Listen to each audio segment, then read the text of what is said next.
Men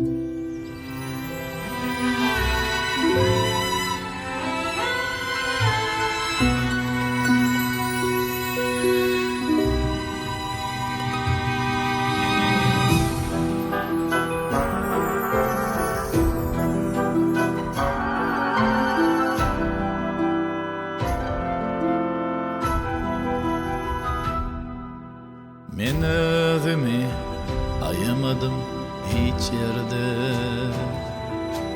Gaygıda hesrette şatlıklı günler, ağlamda gen galla terki dünyalar. Batnalar gen galıp baktı gülemde. Söyemde şeyli bir yürekten söydim, onun bir öýjünem boş koymadım men. Adam söysem kimligine garaman, söýdüm üstünlüğü yetmezi bile.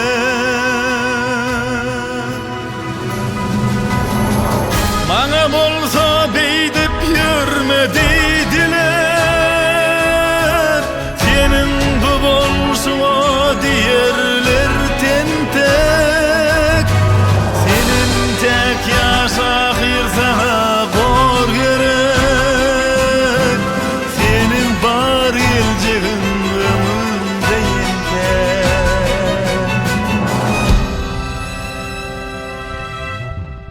Men özümi ayamadım hiç yerde. Gorym mutorar deyip etmedim meni, kesüyenim için ordular meni. Kekabamım için söydüler meni. Hayır işler için tayyarlık boldum, şer işim tersine koydum men şerim.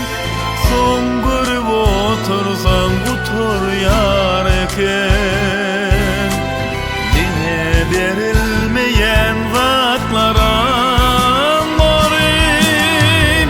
Dime söymeyenlen köymeyenlerim, özgeni beyi gelecek acayip sarayım.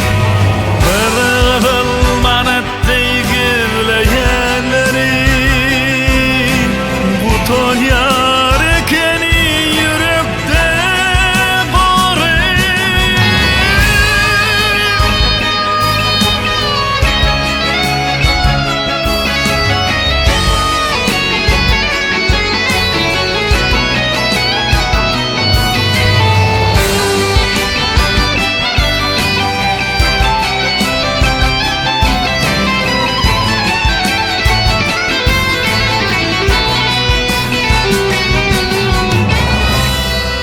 Men özümi ayamadım hiç yerde.